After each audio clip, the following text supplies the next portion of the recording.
everyone. This is fantastic. Welcome. Welcome. I know many of you are from out of town, which is fantastic too. We have an excellent program for you today. This is the last of the 2017 Lincoln at the Library programs. We do a series of programs each year. They're sponsored by the Friends of the Allen County Public Library. And thanks to the continuing generosity of the Friends, we will be back in 2018 in January, so please watch for announcement of future programs.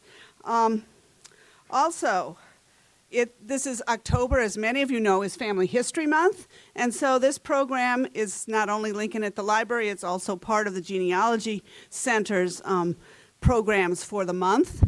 And the Genealogy Center at the end of the month is going to have a drawing for like door prizes for people who have attended their programming. So if you're interested in that, there are a couple sign-up sheets in the back. You can sign up for the drawing. Also on the table in the back, you will find a flyer that will tell you something about the Lincoln Collection here at the Allen County Public Library. You will also find a membership form if you want to become a friend of the Lincoln Financial Foundation Collection, which is what this Lincoln Collection here is part of. And you will find a case statement for a new development here at the library, the Rowland Center for Lincoln Studies, which is just now getting off the ground. Planning is underway, and it's going to be very, very exciting. So if you're interested in learning something about that and contributing to it, there's a form in here too. Please pick up one of these as well. Okay. End of that business. This afternoon's program is titled The Search for Nancy Hanks, a Historical Wild Goose Chase, Mitochondrial, I should have practiced that word, DNA, and the maternal ancestry of Nancy Hanks Lincoln. As many of you know, Abraham Lincoln was conspicuously silent about the family of his mother, Nancy Hanks. And from 1900 well into the 1950s, her ancestry was a subject of intense interest and it was hotly contested. And even recently, the most recent biographical studies of Lincoln, many of them have mistaken accounts of her ancestry. But the study that Richard Hileman is going to tell you about, plus some new historical evidence, has, we hope, revealed the surprising truth Lincoln concealed about his mother's ancestry. Richard Hileman, who is our presenter today, a little bit about him. He received a Bachelor of Arts in English and Philosophy from St. Olaf College in Northfield, Minnesota, his MA in Philosophy and JD degrees from the University of Iowa. He's a retired trial lawyer, and he's been an avocational genealogist for 40 years. Since 1980, he has read everything he could find on the maternal ancestry of Nancy Hanks Lincoln, including research in the papers of Carolyn Hanks Hitchcock and the papers of Lewis Warren here at the Allen County Public Library. Also, the papers of William Barton at the University of Chicago and the papers of Arthur Morgan at the Library of Congress. He is one of the authors and researchers of the Nancy Hanks Lincoln mtDNA study, which was published in October of 2015 and is available online, and that's what he's going to tell you about today. One more little bit afterwards, if you are interested, we have 2 exhibit cases here that contain materials from our collection here about the varied ancestries of Nancy Hanks Lincoln, including a little bit of material from the Carolyn Hitchcock collection, and of course things by Lewis Warren, because Lewis Warren was the first director, scholar associated with what is now the Lincoln Financial Foundation collection. So all of that said, I give you Richard Hileman.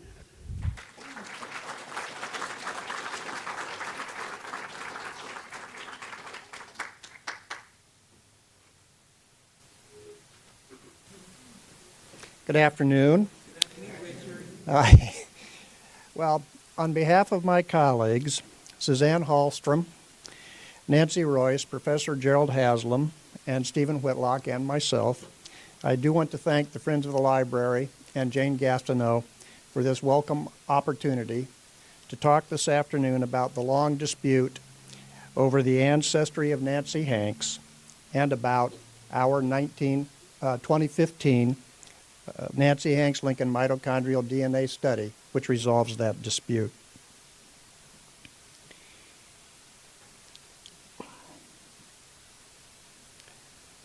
Here are 4 historians' accounts of Nancy Hanks' parentage. In 1959, Lewis Warren said Nancy was the only daughter of James and Lucy Shipley Hanks. In 2009, Ronald White said Nancy's father was Joseph Hanks, not James, and that her mother was Nancy Shipley, not Lucy. In 2016, Sidney Blumenthal said Nancy's mother was Lucy Shipley, but that her father has never been identified. In 2003, Richard Carwarden said Lincoln believed his mother was the illegitimate daughter of Lucy Hanks and a Virginia planter. From 1900 through the 1950s, Nancy's parentage was hotly contested by nationally known authors who advocated conflicting accounts. This dispute has caused Lincoln biographers not only to contradict each other, but often to claim that nothing is known about Nancy Hanks or her family. In 1952, Benjamin Thomas said, "Little is known about Lincoln's mother, Nancy Hanks, and the Hanks genealogy becomes a confusing wilderness that most scholars despair of ever penetrating." Others have described her ancestry as obscure, elusive, notoriously treacherous, and shrouded in mystery. The result is that while some biographies get part of her story right, no Lincoln biography tells the full true story of Nancy Hanks' family. I will discuss the 2 main accounts of Nancy Hanks' parentage that figured in the dispute, the Hanks family account and the Charlotte Vaughter account. Then we'll see how mitochondrial DNA proves which of these is true. And we'll learn what else Lincoln concealed about his mother's family. We'll start with the Hanks family account and the statements of Abraham Lincoln, who, after all, was a Hanks. Lincoln wrote 2 brief autobiographical sketches for the 1860 presidential campaign. For Jesse Fell, he said of his mother, "My mother, who died in my 10th year, was of a family of the name of Hanks." But he wrote more than 100 words on his father's family, telling that his grandfather Lincoln migrated from Virginia to Kentucky about 1781 and was killed by Indians, that his grandfather's ancestors came to Virginia from Pennsylvania, and that Lincoln himself had corresponded with New England Lincolns to see if they were related to his Virginia Lincolns. For John Locke Scripps, Lincoln wrote 250 words on his father's family, named his grandfather's 4 brothers, told where they and their descendants lived, named his father's 4 brothers and sisters, told who they married and where they lived. Of his mother, he said, "Nancy Hanks, mother of the present subject, was born in Virginia, and relatives of hers of the name of Hanks and of other names now reside in Coles and Macon and in Adams counties, Illinois, and also in Iowa. John Hanks is a first cousin to A's mother." John Hanks carried a fence rail into the 1860 Illinois Republican Convention, claiming it was one he and Lincoln had split 30 years before, a stunt that gave Lincoln the nickname the Rail Splitter Candidate. Lincoln's identification of Hanks as his mother's first cousin means Lincoln knew that John's father, William Hanks, a man Lincoln knew well, was his mother's uncle. The contrast in Lincoln's treatment of his maternal and paternal ancestries is stark, especially since he spent the first 21 years of his life living and migrating with the Hanks. He knew the Hanks far better than he knew any of his Lincoln relatives. At the time Lincoln wrote these biographies, his mother had living brothers and sisters in Kentucky, all unmentioned. These brief statements are all Lincoln ever said publicly, about his mother's family. Shortly after Lincoln's death, Scripps wrote to William Herndon, Lincoln's friend and law partner of 17 years. Mr. Lincoln communicated some facts to me concerning his ancestry, which he did not wish to have published, and which I have never spoken of or alluded to before. I do not think, however, that Dennis Hanks, if he knows anything about these matters, would be very likely to say anything about them. Scripps soon died without telling Herndon or anyone else what these matters were. Lincoln clearly knew something about his mother's family he didn't want to discuss in public, but he did say something about it in private to William Herndon. In 1889, Herndon published Herndon's Lincoln with his co-author, Jesse Wyke. Herndon said Lincoln had told him his mother was the illegitimate daughter of Lucy Hanks and a well-bred Virginia planter. Herndon added that Nancy, at a very early age, was taken from her mother Lucy, afterwards married to Henry Sparrow, and sent to live with her aunt and uncle, Thomas and Betsy Sparrow. 2 decades earlier, Herndon had given an extended account of what Lincoln told him in a letter to Ward Layman, an Illinois lawyer, Lincoln's friend and biographer. Lincoln all at once said, "Billy, I'll tell you something, but keep it a secret while I live. My mother was a bastard, was the daughter of a nobleman, so-called, of Virginia. My mother's mother was poor and credulous, and she was shamefully taken advantage of by the man. My mother inherited his qualities, and I hers. All that I am or hope ever to be, I get from my mother, God bless her." Herndon then gives the precise place where this conversation occurred and concludes, "The manner of Lincoln I never shall forget, nor what was said, nor the place, whatever may become of time." Herndon has been vilified for telling this. An author named H.M. Jenkins sputtered, "If Lincoln ever told such a story to Herndon, which may be confidently disbelieved, he was mistaken and must have been misled by some evil whisper unhappily brought to his ears. We can confidently disbelieve Herndon," Jenkins says, "but if we can't, somebody must have lied to poor, gullible Abraham Lincoln and convinced him that his mother was illegitimate when she was not."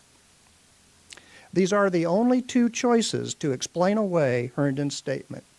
Herndon is a liar, or Lincoln is a fool. But Herndon's statement bears the hallmarks of being a well-remembered event, and Abraham Lincoln was not a fool. Herndon's sources on the parentage of Nancy Hanks, besides Lincoln, were John Hanks, Nancy's first cousin, and Dennis Hanks, also her first cousin. Both men were about 10 years older than Lincoln and knew him all his life. Both lived for extended periods in the Lincoln home in Spencer County, Indiana. Both knew Nancy Hanks, and most importantly, knew their own parents, and their own parents' brothers and sisters. Their families migrated with and lived as neighbors to Tom Lincoln in Kentucky, Indiana, and Illinois. Lincoln invited both men to his inauguration, and both went. After Lincoln's death, both Herndon and Jesse Wyke corresponded with and interviewed them multiple times. Here are some of their own words. Nancy Sparrow, the mother of Abraham Lincoln. Her mother's maiden name was Lucy Hanks. I knew Mrs. Nancy Lincoln, or Nancy Sparrow, before marriage. Abraham's mother was my first cousin. Abraham's grandmother was my father's sister. Sparrow married my father's sister. Henry Sparrow was his name. Her mother, Nancy Hanks Lincoln's, and my father, or William Hanks, were brother and sister. According to John, Nancy was the daughter of Lucy Hanks, the sister of his father, William Hanks. Lucy married Henry Sparrow, and Nancy was Nancy Sparrow before marriage. Who was the mother of Nancy Sparrow? It was Lucy Hanks first, and next Lucy Sparrow, my aunt. What was Miss Nancy Sparrow's father's name? It was Henry Sparrow. Lucy Hanks was his wife, the mother of Abe's mother. Jessie Friend married my aunt, Polly Hanks. Thomas Sparrow married Elizabeth Hanks, sister to Henry Sparrow's wife, Lucy Hanks. Levi Hall married my mother, Nancy Hanks, which was Lucy Hanks' sister. I was raised by Tom Sparrow. My mother's name was Nancy Hanks. Abe's grandmother was Lucy Hanks, which was my mother's sister. The woman that raised me was Elizabeth Sparrow, the sister of Lucy and Nancy. The other sister, her name was Polly Friend. So you see that there was 4 sisters that was Hanks's. Dennis Hanks was the illegitimate son of Nancy Hanks Hall, born before his mother married Levi Hall, and was adopted by his mother's sister, Elizabeth Hanks, and her husband, Thomas Sparrow.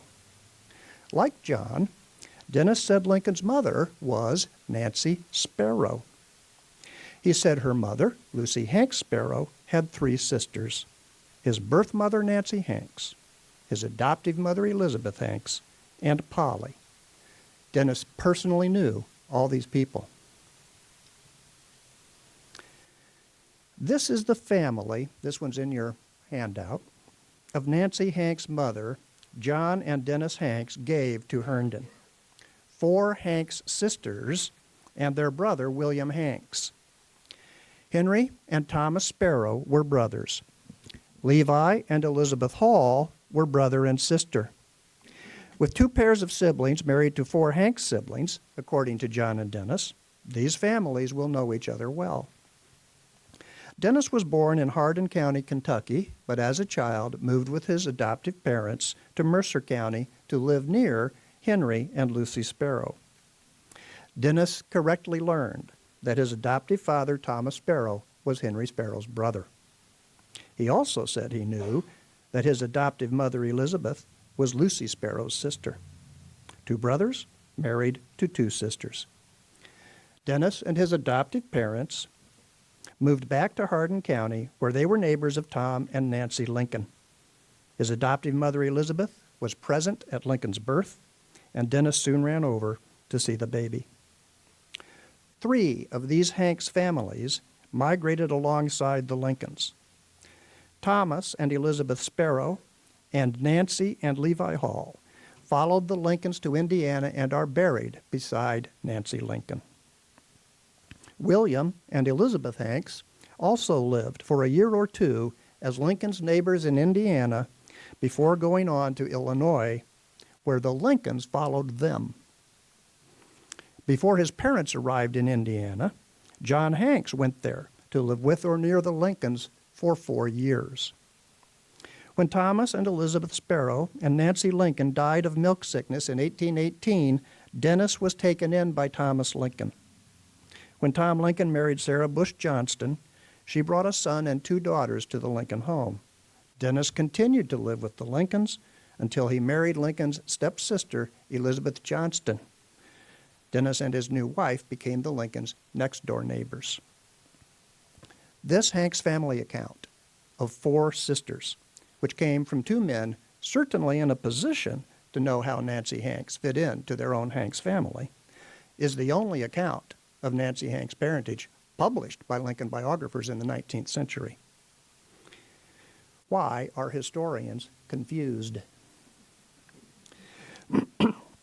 In the 1890s, Carolyn Hanks Hitchcock, the daughter of a Boston Congregationalist minister, became interested in whether her New England Hanks were related to the Virginia Hanks, just as Lincoln had been interested in whether his Virginia Lincolns were related to the New England Lincolns. She began work on a Hanks genealogy.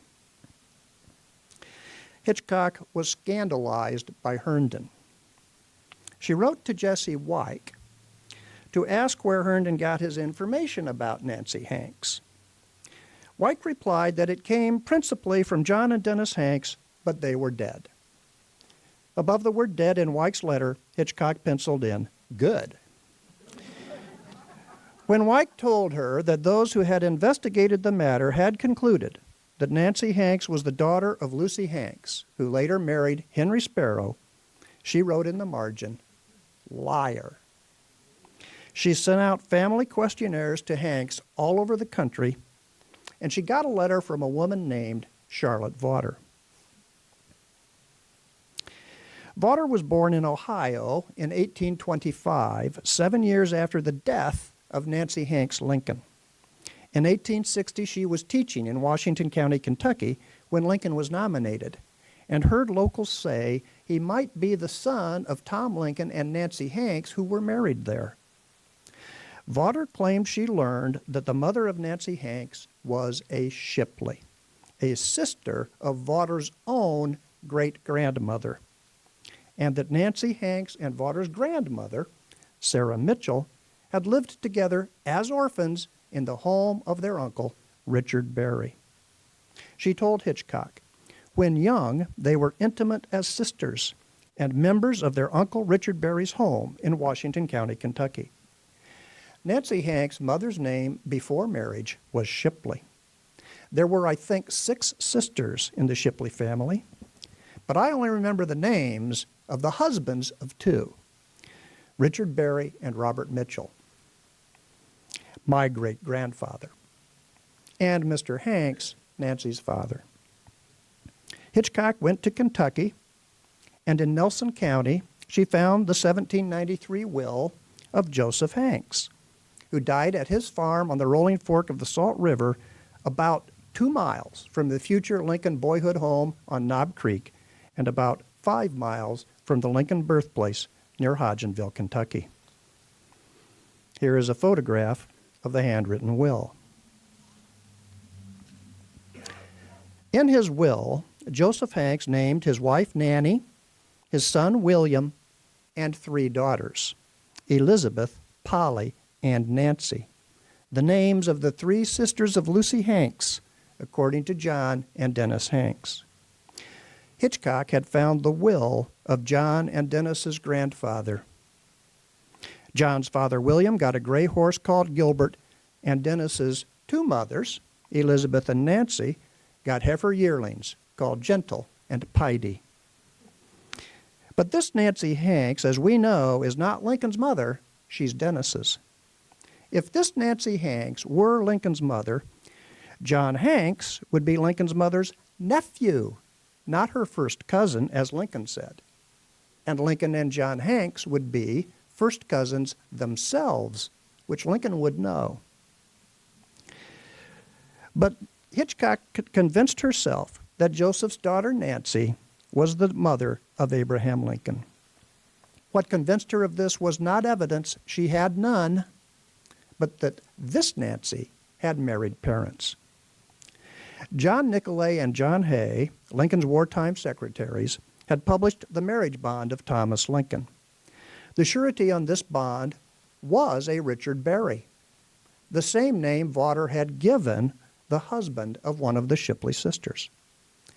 The will of Joseph Hanks, Charlotte Vaughters' letter, and the marriage bond of Tom Lincoln were enough evidence for Carolyn Hanks Hitchcock, who published her little book that started it all, Nancy Hanks, in 1900. Here's the Hitchcock version of the Charlotte Vaughter account. Because Vaughter said that Nancy Hanks' mother was one of several Shipley sisters, and Hitchcock had decided that Joseph Hanks and his wife Nanny were the parents of Nancy Hanks, she concluded that Joseph's wife was a Shipley sister named Nancy. The true parts of Hitchcock's account are in italics. 2 Shipley sisters did marry men named Richard Berry and Robert Mitchell, though their names were not Lucy and Sarah. The rest was provably false the day it was published. Hitchcock's account was enthusiastically received. Ida Tarbell, a well-known Lincoln biographer, wrote the preface to Hitchcock's book. The authors of a pretentious book called The Ancestry of Abraham Lincoln, which was devoted to proving a noble lineage for Lincoln, gushed that Hitchcock had, forever silenced by overwhelming and cumulative proof the vicious and unclean fabrications and slanders that cast doubt on the parentage of the mother of the president. In 1909, Hitchcock's claim that Joseph Hanks and Nancy Shipley were the parents of Nancy Hanks was carved into the granite of the new Lincoln Birthplace Memorial near Hodgenville, Kentucky.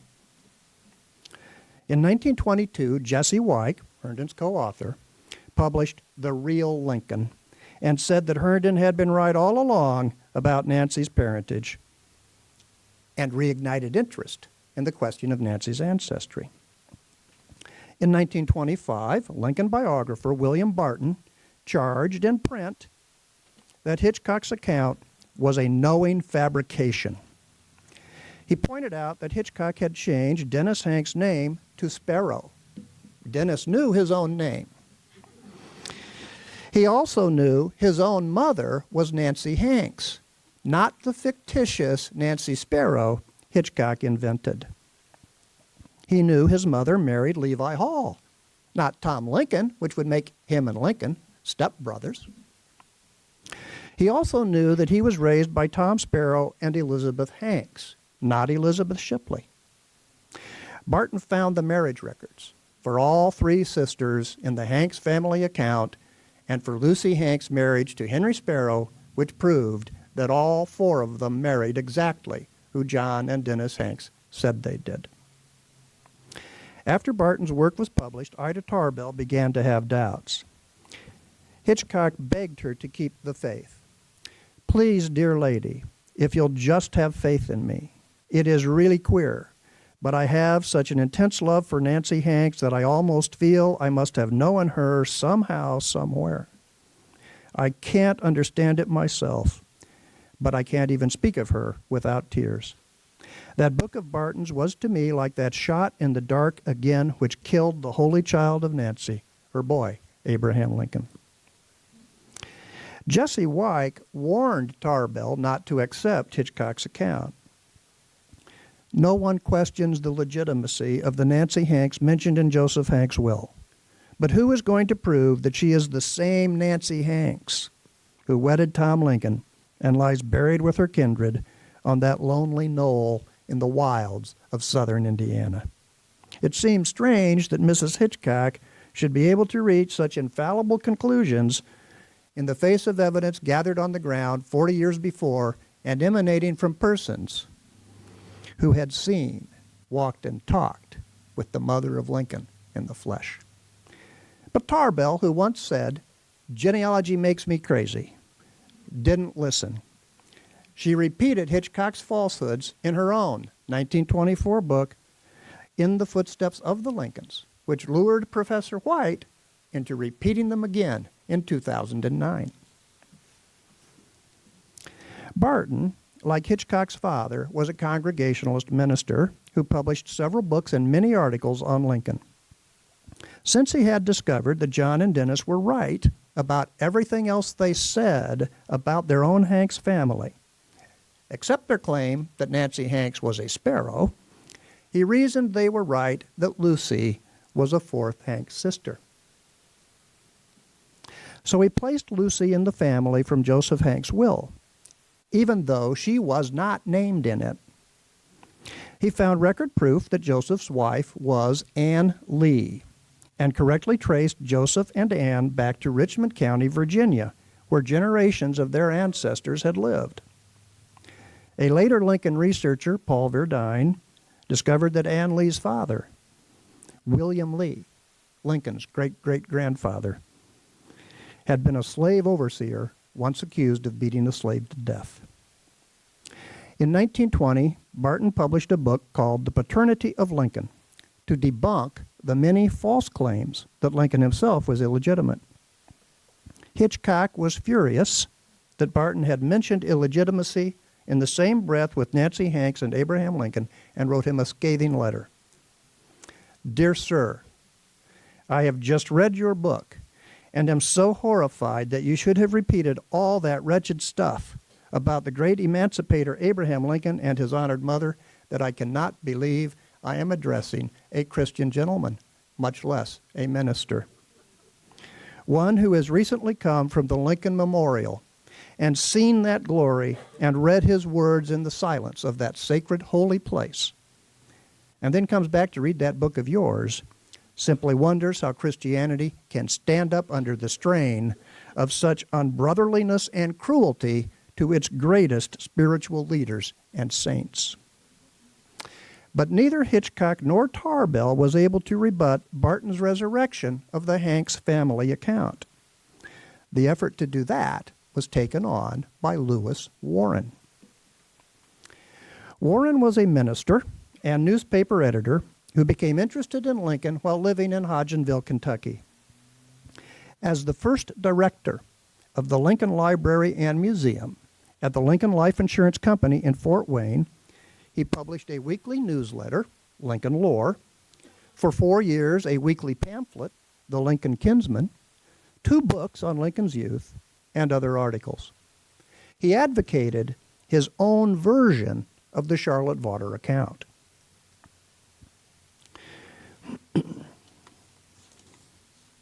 Warren agreed with Barton that Nancy's mother was Lucy Hanks Sparrow, and that Hitchcock's account was false. But he thought John and Dennis could have been wrong that Lucy was a 4th Hanks sister. Vaughter never gave the names of the Shipley sisters or Nancy's father, so Warren had to supply those. He found the correct names of the wives of Richard Berry and Robert Mitchell, Rachel Shipley and Naomi Shipley, Vaughter's great-grandmother. He got the name Lucy, of course, from John and Dennis Hanks. Warren's version of Vaughter's account made Lucy a Shipley sister of Rachel and Naomi, who married a son of Joseph Hanks and had Nancy before she married Henry Sparrow. This would make Nancy's surname Hanks, and she would be John Hanks' first cousin, as Lincoln said. But it would be her father, not her mother, who was a sibling of John's father, William. Warren contended that John and Dennis had simply assumed Lucy was their parents' own sister because she was called Aunt Lucy, without ever learning that she was instead the widow of a dead brother of their parents. Warren insisted Joseph's will was proof that Lucy was not his daughter because it did not name her. Now, this is an appealing enough argument. The will made specific bequests to 5 sons and 3 daughters and gave no indication that any children had been left out. It also provided that the remainder of Joseph's estate after his wife died was to be equally divided between all my children. Warren argued that this phrase proved Joseph had named all his children in the will. Warren eventually settled on James as the name of the son of Joseph Hanks he thought Lucy had married before she married Henry Sparrow.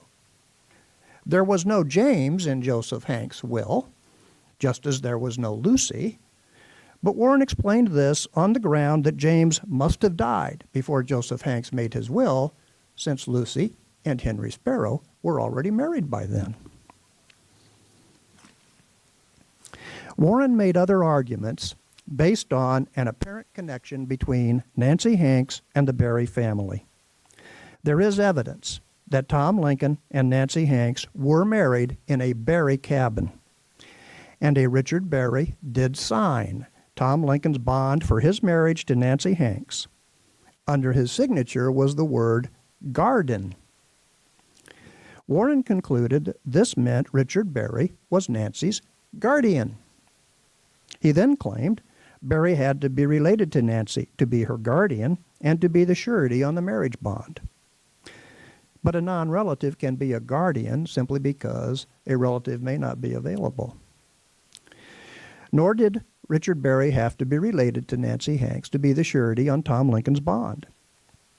Henry Sparrow's surety on his bond for his marriage to Lucy Hanks was his own brother-in-law, John Daniel, and Thomas Sparrow's surety for on his bond for his marriage to Elizabeth Hanks was his brother, Henry Sparrow. Warren published both these marriage bonds. One serious problem for Warren was that 4 extant records from Henry Sparrow and Lucy Hanks' marriage all identify Lucy as Lucy Hanks. The only inference that can be drawn from these records is that she was a Hanks. This was a problem for Warren because marriage records often identified brides as widows. Warren published this return for the marriage of Caleb Hazel to Elizabeth Hall, which clearly states that the bride was a widow, the relict of James Hall, deceased. Caleb Hazel was Lincoln's teacher and next-door neighbor at the Knob Creek, Kentucky boyhood home. Elizabeth Hall's daughter Elizabeth married William Hanks and was John Hanks' mother. Her son Levi married William's sister Nancy Hanks, Dennis's birth mother. Elizabeth is a 5 great-grandmother of one of the participants in our DNA study. There were more Mercer County records, which referred to Lucy as Lucy Hanks. In November 1789, a quarterly grand jury was convened in Mercer County. One of the jurors said that Lucy Hanks was pregnant and not married, so she was presented for the crime of fornication.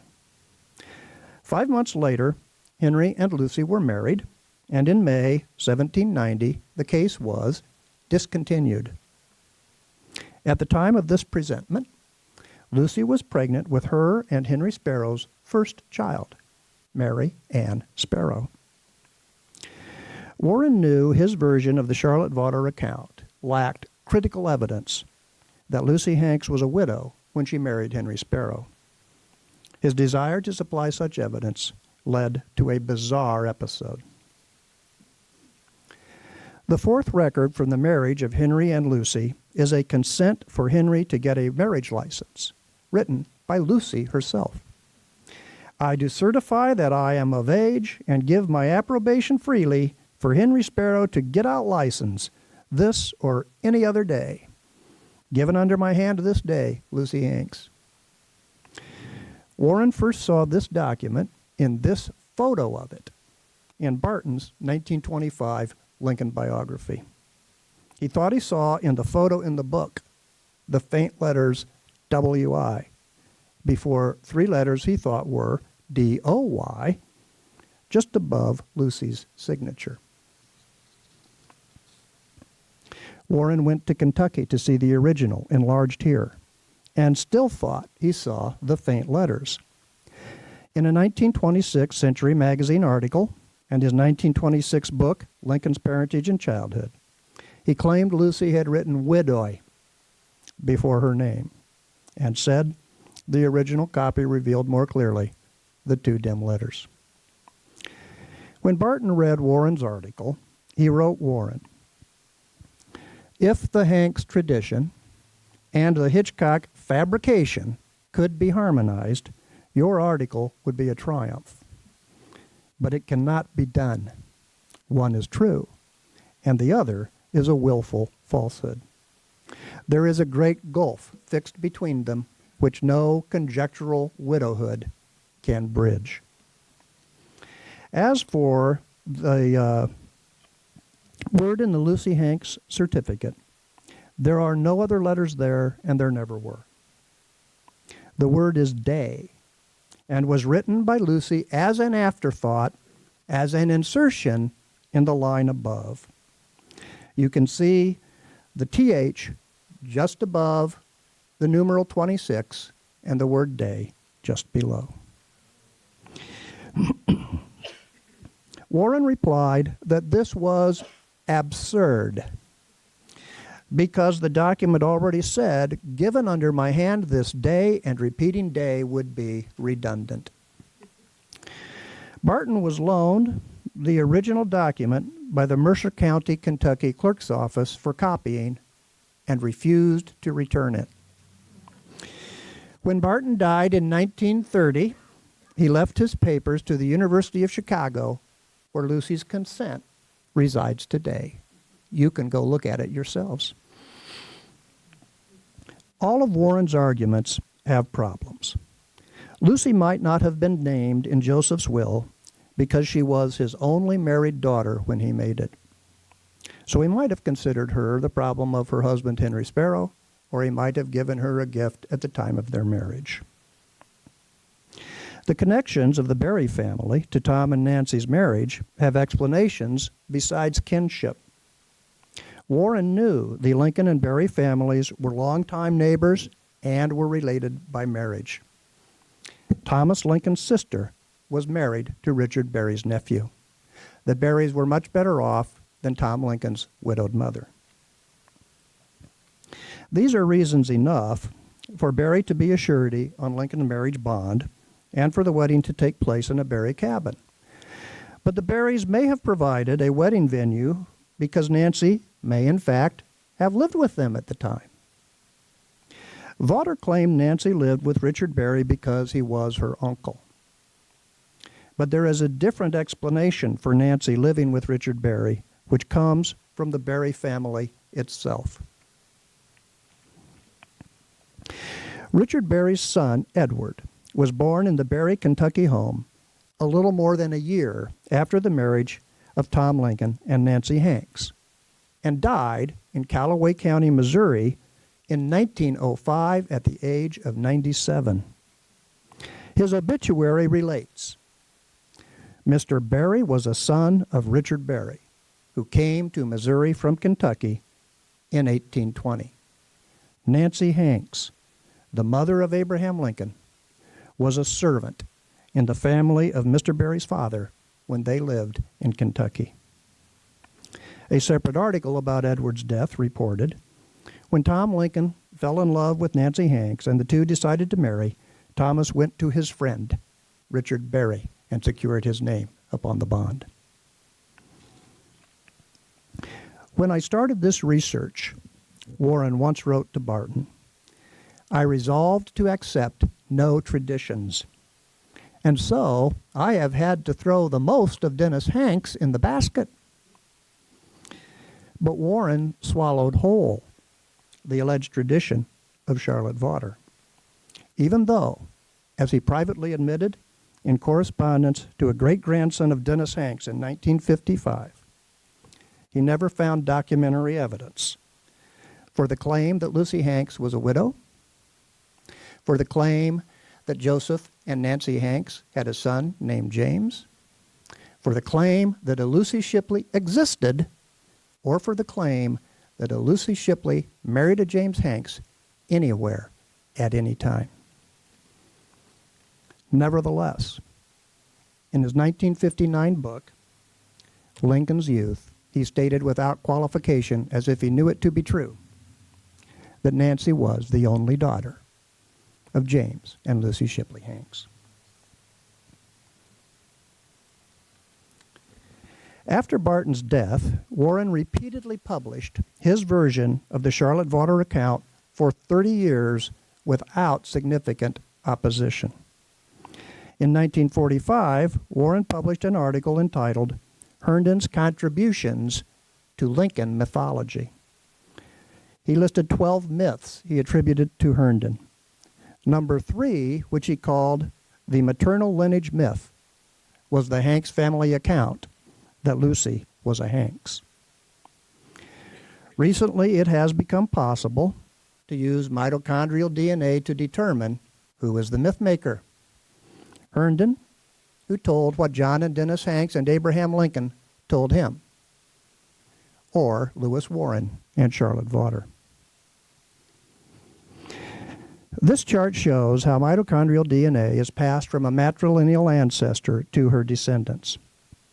Ordinarily, we all have essentially identical mitochondrial DNA to our matrilineal ancestors back many generations. The mitochondrial DNA of living matrilineal descendants of Lucy Hanks Sparrow will be the same as hers. If Lucy is a Hanks, her mitochondrial DNA will match the Hanks sisters. If Lucy is a Shipley, it will match the Shipley sisters. Of course, testing who Lucy matches requires finding living matrilineal descendants of Lucy, the Hanks sisters, and the Shipley sisters, an effort that could easily prove futile since the matrilineal line could be interrupted by a generation of sons or no children at all. Amazingly, it turns out they all have living matrilineal descendants. Here are the Hanks sisters from Joseph's will.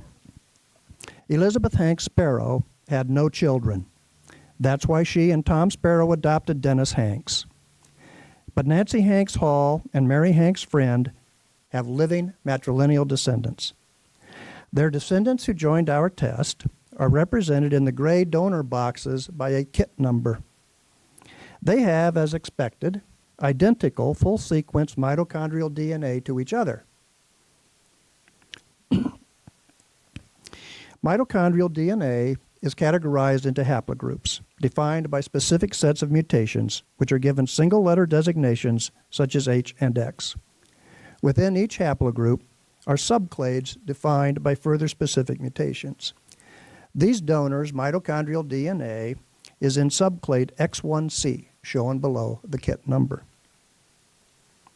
The next step is to find the mitochondrial DNA of Lucy Hanks. Lucy had 4 daughters with Henry Sparrow. We tested descendants of 3 of these daughters, Margaret, Lucinda, and Elizabeth. As expected, they have identical mitochondrial DNA to each other. They also have identical full-sequence mitochondrial DNA to the matrilineal descendants of Nancy Hanks Hall and Mary Hanks Friend. This result confirms that Lucy, Nancy, and Mary were sisters, daughters of Anne Lee Hanks. Finally, we found living matrilineal descendants of the Shipley sisters, Naomi Shipley Mitchell and Rachel Shipley Berry. Their descendants match each other as expected, but their mitochondrial DNA is in haplogroup H, not X. H is the most common haplogroup in Western Europe, and X is the rarest. The subclade X1C is even more rare. H and X arose as separate haplogroups thousands of years ago. This means that the most recent common ancestor of Lucy and the Shipley sisters must be further back than those many thousands of years.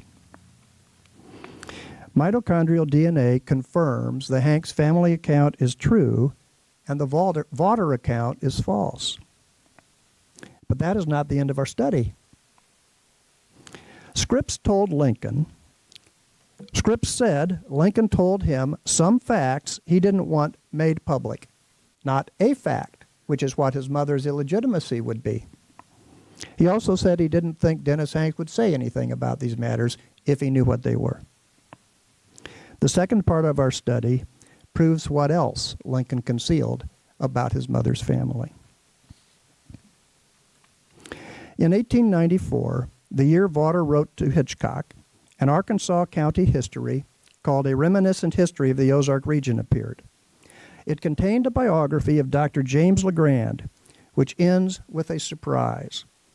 The mother of Dr. LeGrand, Sophia Hanks, was a daughter of Sarah Hanks, a sister of the mother of Abraham Lincoln, Nancy Hanks. There's no Sarah Hanks, sister of Nancy Hanks, in the Vaughter account, but there is in the Hanks family account.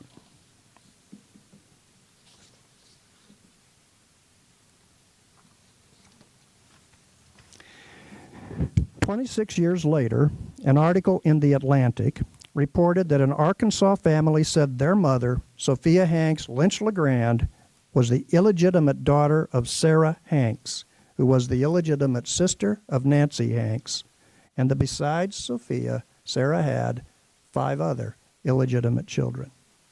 Among these, children in Thomas Lincoln's home, was a niece, Sophie Hanks, just a month younger than Abraham, who lived in the family of Thomas Lincoln until she was married. Sophie Hanks' mother, Sarah Hanks, was a sister of Lincoln's mother. Though she never married, she had 6 children, all of whom lived to maturity, bearing their mother's name. To my direct question, Dr. LeGrand replied, "Why, yes, my mother grew up with Abe Lincoln. When I was a baby, Abe held me in his arms." Those stories about Abraham Lincoln being an illegitimate child are untrue. Aunt Nancy and Uncle Tom were married regular, but his mother was an illegitimate child. I have always understood that from what my mother said about it. If you're running for president in 1860, this is a tale you might not want to tell.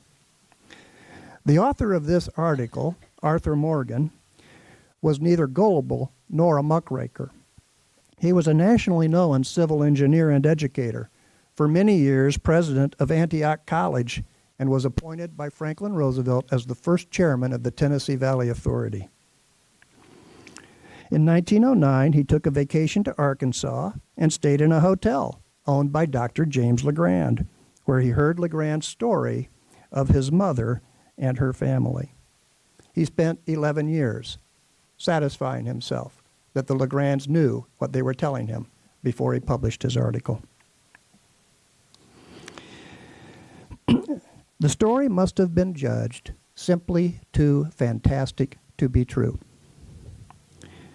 Barton briefly mentioned it in his 1920 book, The Paternity of Lincoln, which had so horrified Hitchcock, but never referred to it again.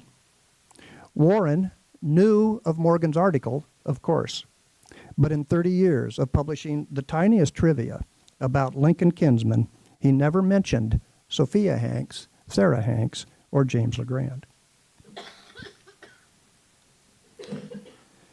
In 1909, the year Morgan met James LeGrand, the recollections of Henry Bruner appeared. We came to Indiana in 1814. The Lincoln family came to Indiana 2 years later, and we lived 1/2 mile apart. During my mother's last sickness, Mrs. Lincoln often came to see her and died just 1 week after my mother's death. I remember very distinctly that when Mrs. Lincoln's grave was filled, my father, Peter Bruner, extended his hand to Thomas Lincoln and said, "We are brothers now," meaning that they were brothers in the same kind of sorrow. The bodies of my mother and Mrs. Lincoln were conveyed to their graves on sleds. I often stayed all night at Thomas Lincoln's. Dennis Hanks and his sister, Sophia, lived with Thomas and Betsy Sparrow, and at their deaths, Dennis and his sister heired the estate. After the death of Thomas and Betsy Sparrow, Dennis Hanks and his sister Sophia became inmates of the Lincoln home. Bruner's recollections confirm Sophia Hanks lived with the Lincolns. Bruner knew Dennis and Sophia as siblings who lived with Thomas and Elizabeth Sparrow but were Hanks. But Sophia was not Dennis's sister. On February 21, 1864, Sophia Hanks LeGrand sat down in her home in St. Francis County, Missouri, and wrote a letter to Dennis Hanks. Dear cousin, I heard where you was living at, and I thought I would write you a few lines, and I want you to write to me as quick as you get this letter. I would have wrote to you sooner if I had knowed where to write. I want you to write as quick as you get this letter.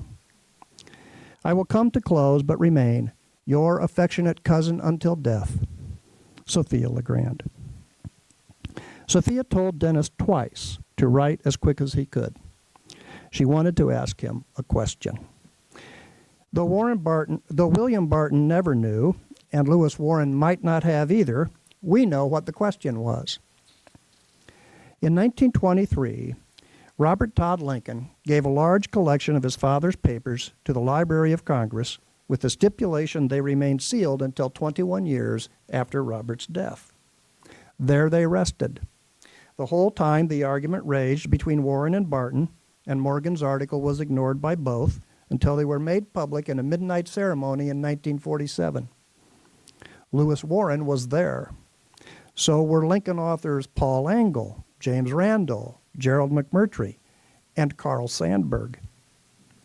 We know of Sophia's question because in the papers was proof Abraham Lincoln also knew Sophia was his cousin. Dennis Hanks' April 5, 1864 letter to Abraham Lincoln. The letter is online in the Lincoln Papers collection at the Library of Congress website. Here's the part we're interested in. Dennis began with family matters. Dear Abe, I received your little check for $50. I showed it to Mother. She cried like a child. She is mighty childish, heap of trouble to us. This is Dennis's mother-in-law, the mother of his wife, Elizabeth Johnston, and Abraham Lincoln's stepmother. That's who he's talking about. He talked about the recent Charlestown, Illinois riot that left a man Lincoln knew dead in the street. Then he said he'd received a letter from Sophia Lynch. Abe, I received a letter from Sophia Lynch. Now John LeGrand is her last husband. She wants to know whether you are that Abe Lincoln, her cousin, or not. Is this not strange to you? It was to me. Her boys all in the Army, Union boys at Vicksburg. This last statement wasn't quite true. Sophia did have sons in the Union forces, but not all of them. Her firstborn, Dennis Lynch, named for Dennis Hanks, was a Mississippian in the Confederate Army. So was her brother, Lincoln's first cousin, James Anderson Hanks, who had moved to Mississippi with her son. Dennis was surprised. Sophia didn't know whether Abraham Lincoln, the president, was the same Abe Lincoln she had lived with as a child and who was her cousin. He thought Lincoln would be too. And why not? Lincoln and Sophia were 3 weeks apart in age and must have been playmates from as early as Lincoln could remember knowing anyone. Her adoptive parents, Tom and Elizabeth Sparrow, were close neighbors to the Lincolns in Kentucky and lived on Tom Lincoln's farm when they moved to Indiana. There is even evidence Sophia may have been born at the Lincoln birthplace because her mother, the unmarried Sarah Hanks, went to live with her sister, Nancy Hanks Lincoln, to give birth to Sophia. Dennis's letter proves that he and Lincoln both knew Sophia was Lincoln's cousin. And this means Sophia is a reliable witness for how she fits into the Hanks family herself. After 3 years of war, Sophia began to wonder whether the president, who held the power of life and death over her sons on both sides, was her own cousin, Abe Lincoln. Perhaps this question wasn't as strange as Dennis thought. If the cousin Sophia had lived with as a child in the modest cabin in Indiana was now President Abraham Lincoln, why shouldn't she be amazed? What about the rest of Sophia's story?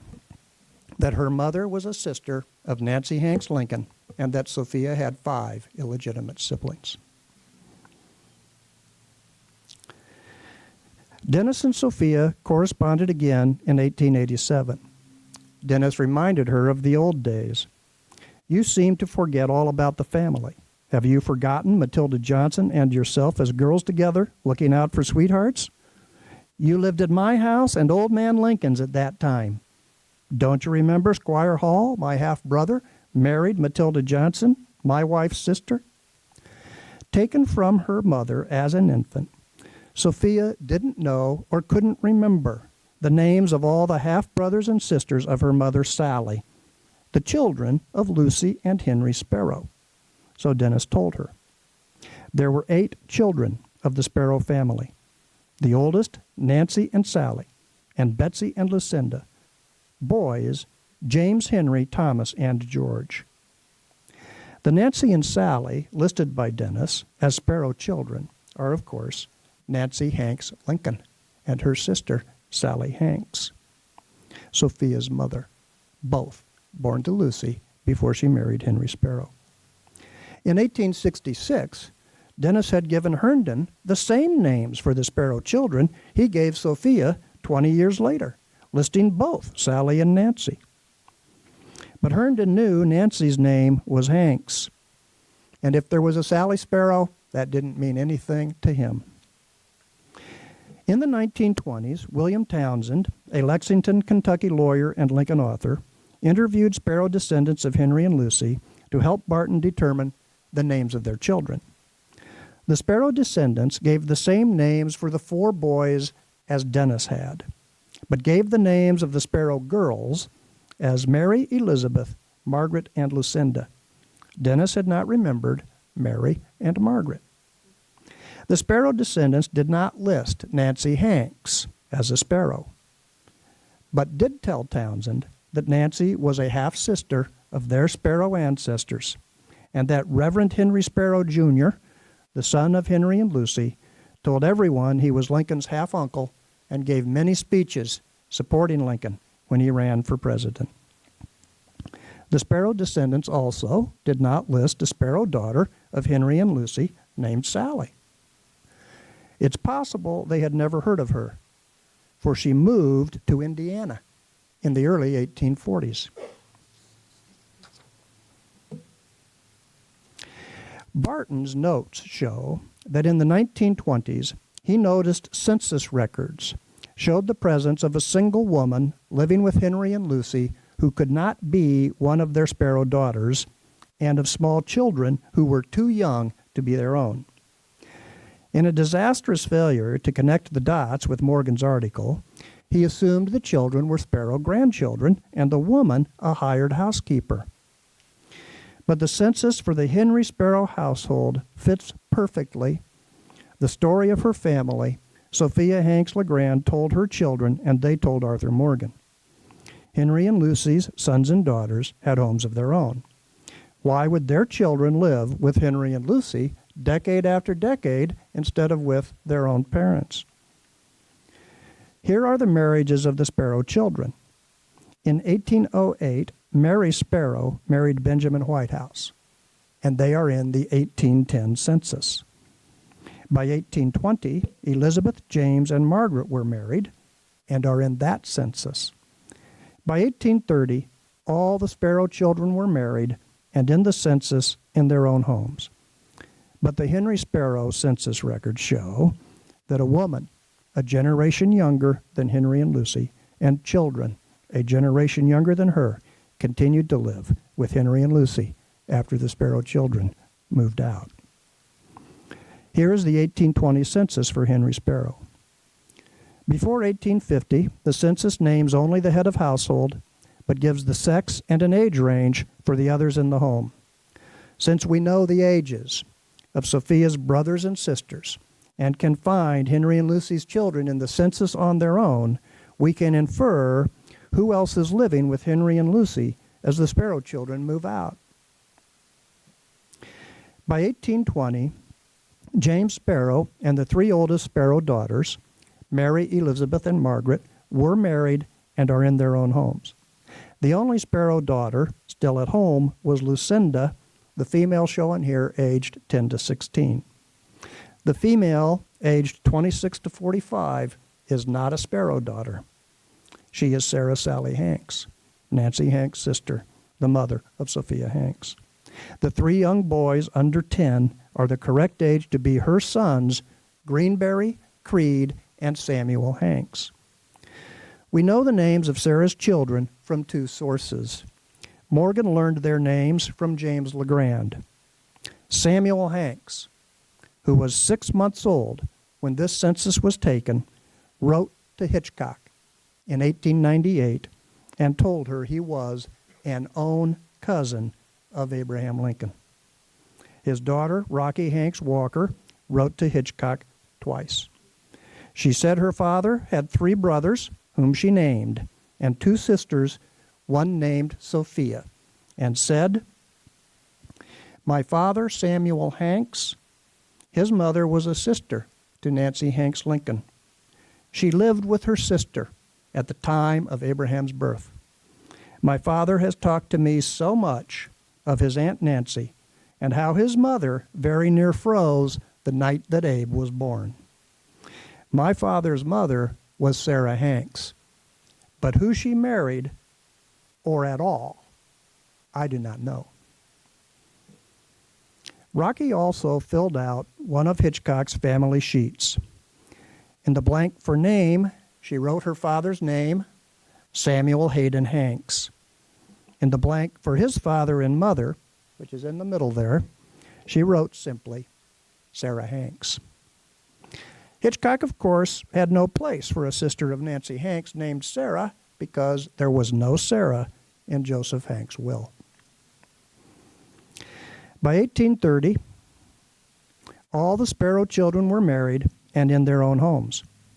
Living with Henry and Lucy are Sally Hanks, her 4 sons, and her daughter, Margaret Hanks.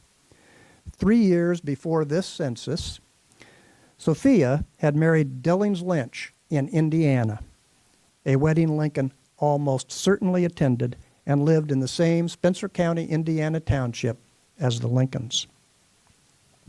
By 1840, Lucy Hanks Sparrow is no longer listed in the Sparrow household. Dennis Hanks told Herndon he thought Lucy died about 1833, which is consistent with the census. Henry is a Revolutionary War veteran, aged 79. Sally, 3 of her known children, and an unidentified girl, 5 to 10, lived with Henry. We know the woman, aged 50 to 60, was Sally Hanks, alias Sally Sparrow, because of a lawsuit filed the next year. In April 1841, Henry's oldest son, James, was appointed administrator of Henry's estate. James sued Benjamin Whitehouse, the husband of his older sister, Mary. His complaint was that prior to Henry's death, some of his meager property, an old horse, a bed, and a hackle, had ended up with Ben Whitehouse, and he wanted them back for the estate. In the course of the suit, a deposition was taken of a Sparrow neighbor, Polly Edwards. Here it is from the Kentucky Archives. Please state what you know in relation to a hackle claimed by James Sparrow from defendant. Answer. I went to the house of Henry Sparrow a short time before he broke up housekeeping to borrow the said hackle, but did not get it. The cause was Sally Sparrow, a daughter of Henry Sparrow and his housekeeper, said that I could not get it, for her father had much against her will let Mr. Ben Whitehouse have it. Question by saying, Did Sally Sparrow afterward state to you that she had become satisfied about the hackle? She affirmed to be fully satisfied in lieu by her father giving her a pot rack, a small pot, and kettle. For the curious, a hackle was a comb used for preparing fibers of flax or hemp for spinning. Sally wanted it for herself, but was satisfied with the pot rack, small pot, and kettle given her by her stepfather, Henry Sparrow. Since Sally Hanks, alias Sparrow, was not Henry's own daughter, she had no legal right to share in his estate and no place of her own to live in Kentucky after he died. But her daughter Sophia had a home in the Lincoln neighborhood in Indiana. Sally and 3 of her children, including her married son, Greenberry Hanks, moved there. In Indiana, Sophia had married Dillings Lynch in 1827 and John LeGrand in 1842. In 1845, Sophia's sister Margaret married Jackson LeGrand, the son of Sophia's second husband. And Sophia's brother, James Anderson Hanks, married Nancy LeGrand, Jackson LeGrand's sister, which made Sophia her sibling's stepmother-in-law. Greenberry Hanks fell from a tree and died shortly after the move to Indiana, and his widow Rebecca remarried in Du Bois County, where all the LeGrands lived. Since Sophia and her first husband, Dillings Lynch, lived in the same township as Tom Lincoln when the Lincoln family left for Illinois in 1830, it's a reasonable guess Sophia saw them off.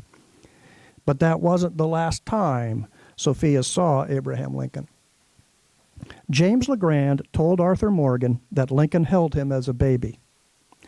LeGrand was born December 26, 1843, in Du Bois County, Indiana, a few miles from the Lincoln boyhood home.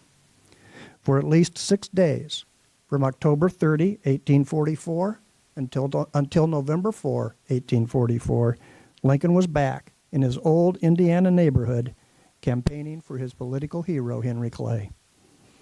He was so moved by this visit that he wrote a lengthy poem about it.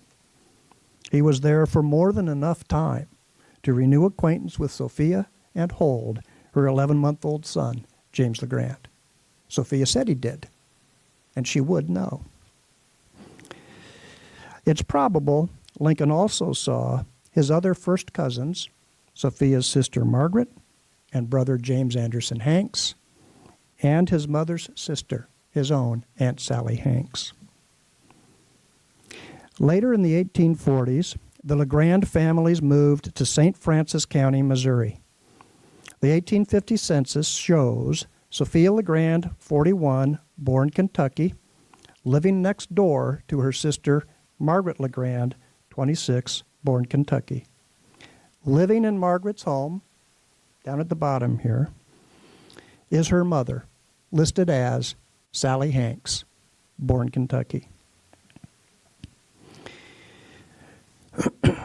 It was probably in Margaret's home, about 1854, that Sally Hanks died and was buried, like her famous sister, in an unmarked grave. Herndon's Lincoln claimed Nancy Hanks was raised by Thomas and Elizabeth Sparrow, but neither John nor Dennis told Herndon that, and Thomas Sparrow and Elizabeth Hanks were not married until 1796, when Nancy was already 12. The Charlotte Vaughter account falsely claimed Nancy was orphaned and raised by Richard Berry, but there is no evidence that she was raised by anyone other than her own mother, Lucy Hanks, and her stepfather, Henry Sparrow, the only father she ever knew, just as her sister Sally was. Sharing illegitimacy and a growing family of half-siblings who had married parents and a father they knew, the sisters must have been close. When Nancy had a daughter of her own, she did not name her Lucy for her mother or Nancy for herself, but Sarah Sally Lincoln.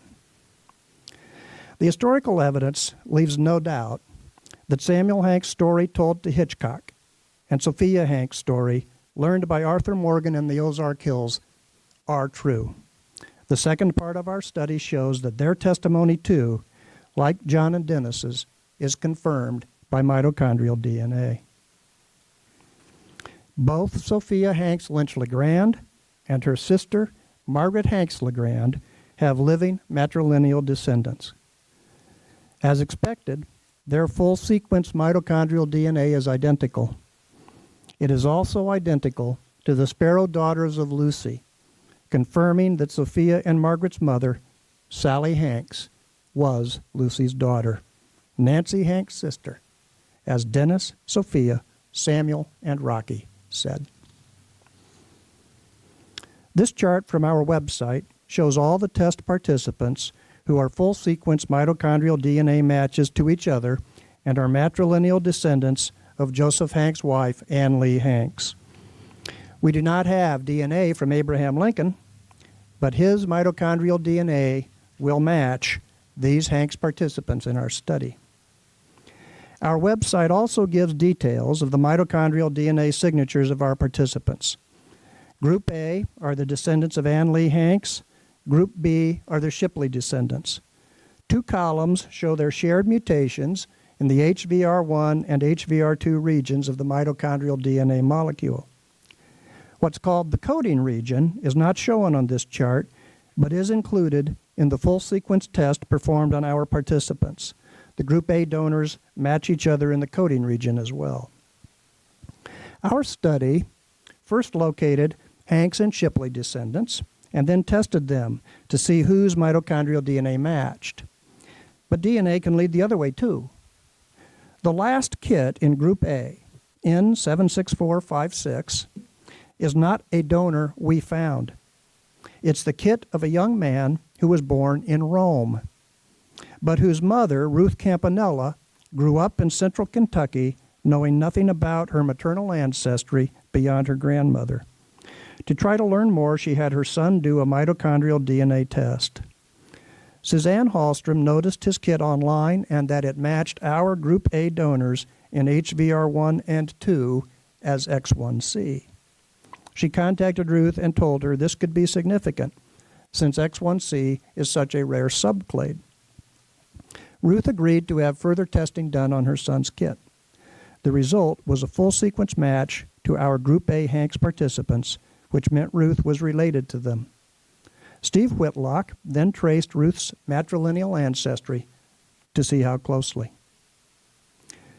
Ruth had never heard she had any connection to sparrows or Hanks, but Steve's research revealed that her great-great-great-grandmother was Lucinda Sparrow Richardson, Henry and Lucy's youngest daughter, named for Lucy herself, and a half-sister of Nancy Hanks Lincoln. Lincoln's parents have no living descendants. This means that Ruth, who is a first cousin to Abraham Lincoln, 4 generations removed, is in the group of his closest living relatives, descendants of the brothers and sisters of Thomas Lincoln and Nancy Hanks.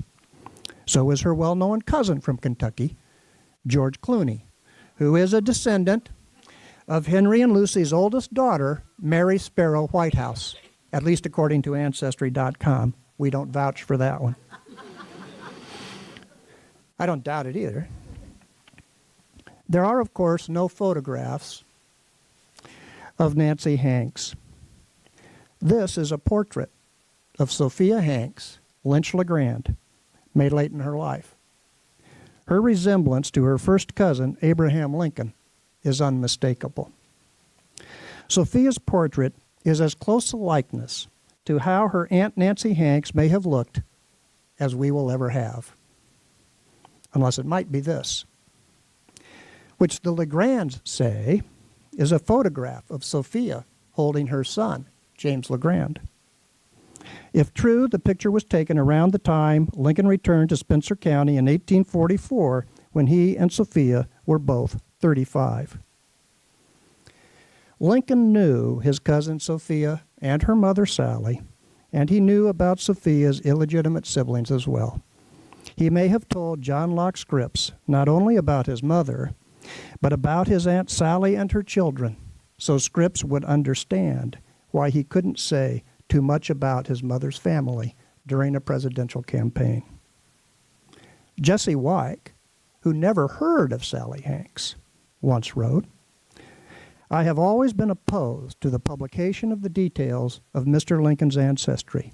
I never could see any good to result from it." We don't live in the 1890s when Wyke wrote that, and we can at least hope differently.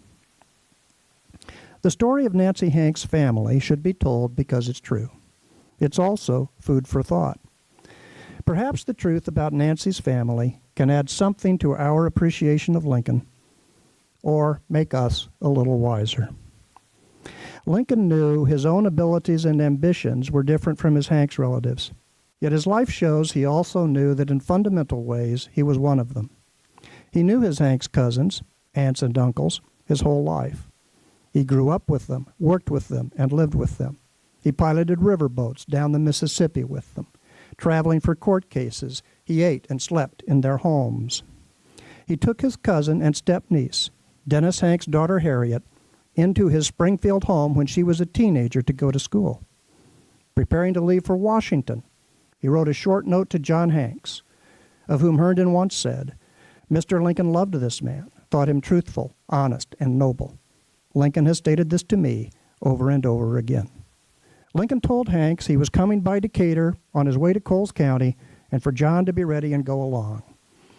The two men went to see Lincoln's stepmother, saw his father's grave, and undoubtedly visited Dennis Hanks and his wife, Lincoln's stepsister. In contrast, Lincoln once wrote of his Lincoln uncles, "I often saw Uncle Mordecai and Uncle Josiah but once in my life, but I never resided near either of them." The extended family Lincoln knew was the family of his mother, and he grew up surrounded on her family tree by half-brothers and sisters and illegitimate cousins. We can only guess whether or how that may have influenced him, but we do know this. He understood and was never insensitive to the frailties of human nature, the struggle against poverty, or the basic worth of any human being, no matter what their origin. We've heard a second story today, the story of the misguided search for a conventional parentage for Nancy Hanks. This story speaks to us, at least to me, about many things, about how history sometimes gets written, about how the truth can lie for so long just below the surface and not be found out, about how our desire for myth can cause falsehoods to be carved in granite, and about the lengths to which well-meaning but misguided people can go to remove what they saw, foolishly but sincerely, as a stain on the life of the greatest American. One of the many Lincoln campaign biographies was written by William Dean Howells. In what he later said was the greatest missed chance of his life, Howells sent a law student named James Howard to interview Lincoln and others who knew him. Somehow, Howard connected the name Lucy to Lincoln's mother. When Howells' book was published, Lincoln's friend Samuel Parks asked him to read and correct Parks' copy, and Lincoln obliged. Howells' biography has the usual 2 pages or so on Lincoln's father, and this brief reference to his mother. At 28, Thomas Lincoln married Lucy Hanks. Lincoln's mother was, like his father, Virginian, but beyond this, little or nothing is known of her.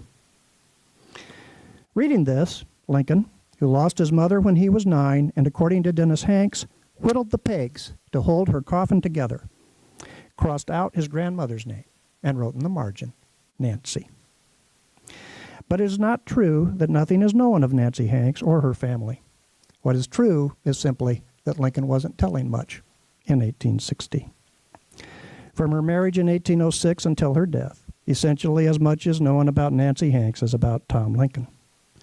There are descriptions of her appearance and personality from people who knew her. Dennis Hanks said, "I always told her she looked more like the Hankses than the Sparrows." John Hanks said, "She was very religious. Her disposition was very quiet." All who knew her said she was highly intellectual and melancholy, just as they said of her son. We don't know who her father was, and perhaps never will. But we do know she was born in the northern neck of Virginia, the child of a young single mother who carried her as an infant through the Cumberland Gap when it was still a foot and bridle path too narrow for wagons. Enough is known about Nancy, the Sparrow family in which she was raised, and generations of her Hanks and Lee ancestors, that her true story deserves its own small place in the biography of Lincoln. I would like to close with an acknowledgement. The modern primary research on Sarah Hanks and her family was first done in the 1980s by a man named Paul Verdine. It is possible to give a very short account of our DNA findings, one you might have preferred, which would go like this. Get the book, Herndon's Informants, by Professors Douglas Wilson and Rodney Davis. Read the appendix, Brief Outline of the Joseph Hanks Family, by Paul Verdine. Mitochondrial DNA proves it's all true. Thank you very much.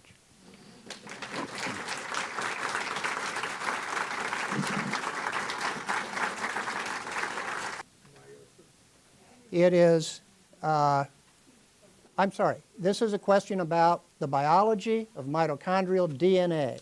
Yes. You have 2 kinds of DNA. You have what's called autosomal DNA. That's the DNA that's in the nucleus of the cell in the 26 chromosomes, 23andMe and all that stuff. The DNA that recombines in every fertilized human egg. You have a second kind of mitochondrial DNA that is in the egg. The second kind of DNA, mitochondrial DNA, is in the egg to begin with. That DNA you get only from your mother. So we all have identical mitochondrial DNA back our matrilineal lines of ancestry. You get it as a man from your mother, but you don't pass it on to your children.